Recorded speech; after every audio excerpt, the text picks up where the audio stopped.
All right, so this is my pocket guide assignment for NU 664. I've also included 665 as I'll continue it into next semester as well. Table of contents, I put quite a bit of info in here. Most of everything that's in here is pictures, graphs, things like that, just easy for me to reference and look at. So table of contents, menstrual cycles, irregularities, PCOS, AUB, cervical cancer screening guidelines, HPV vaccination and guidelines, contraception, hypo and hyperthyroidism, IDA, hypertension, hyperlipidemia, GDM, STDs, UTI, kidney infection, and then pelvic organ prolapse as well. So I love this picture of the menstrual cycle. I use this to study for the exam. Really puts into perspective everything for me, the follicular phase, luteal, the hormones, and everything going on there. A little definitions of amenorrhea with some causes, and then PCOS symptoms as well, typically what I'm looking for, what patients will present with. Abnormal uterine bleeding, so the palm coin, and this gives a really good overview and diagram of what I'm looking for, along with testing and evaluation, some specific lab tests, what I'm looking for if these patients, or if I have a patient present with AUB as well. Medical treatment regimens, so we have the combined, the TXA on here, kind of gives you a guideline of how much to give, when to give it, things like that, so I really liked going through that as well. And then moving on to cervical cancer screening and guidelines, this gives, 21 to 29 every 3 years, and then over 65, we're pretty much done with that. Risk factors, and then some subjective data for cervical cancer. PAP results and interpretation, along with DES exposure and management. Little definitions in there, and then what to screen for if they were at risk or possibly exposed to that. And then HPV vaccination and guidelines, along with risk factors for obtaining HPV. Contraceptive methods, and then effectiveness, and then all the time frames for all the IUDs, the depot, the patch, everything like that. And then reversible permanent on the graph here, the picture for methods, gives a pretty good overview and little quick pictures for me to just reference to when I'm in clinic.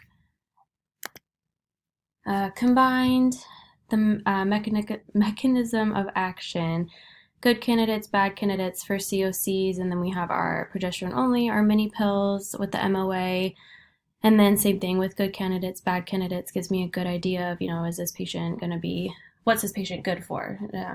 Can she have estrogen, can she not, based on, her history and things like that, and this has a good overview here.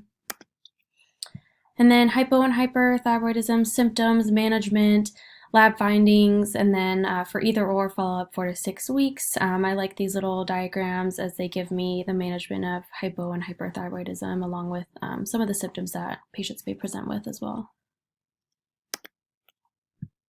Iron deficiency anemia, treatment, I love that it has a diet on there too, and then some of the symptoms, lab findings, and then I also wrote my treatment notes as well.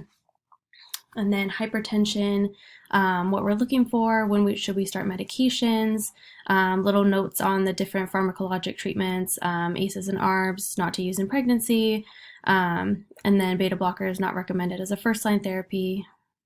Go from there. And then we have our first-line treatment hypertension protocol here, ACEs or ARBs. And then our hyperlipidemia, our cholesterol levels. I like the first little graph here. It gives a really good overview of what I'm looking for. And then our prevention as well on the bottom. And our statins.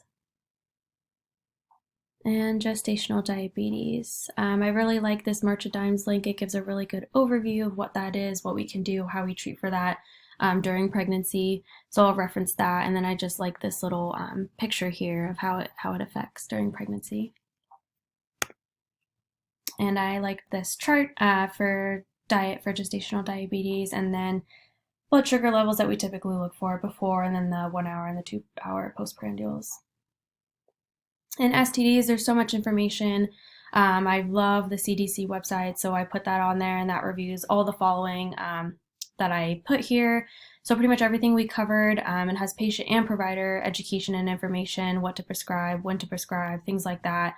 It also has a lot of good patient education, graphs, pamphlets, things like that as well that I can reference to, or possibly, have the patient reference this website as well.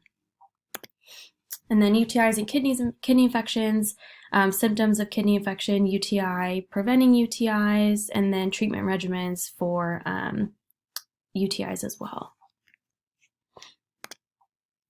And then pelvic organ prolapse. I liked this picture here, showing the different kinds, symptoms, treatment options, things like that for pelvic organ prolapse. And that is all that I have so far. Thank you.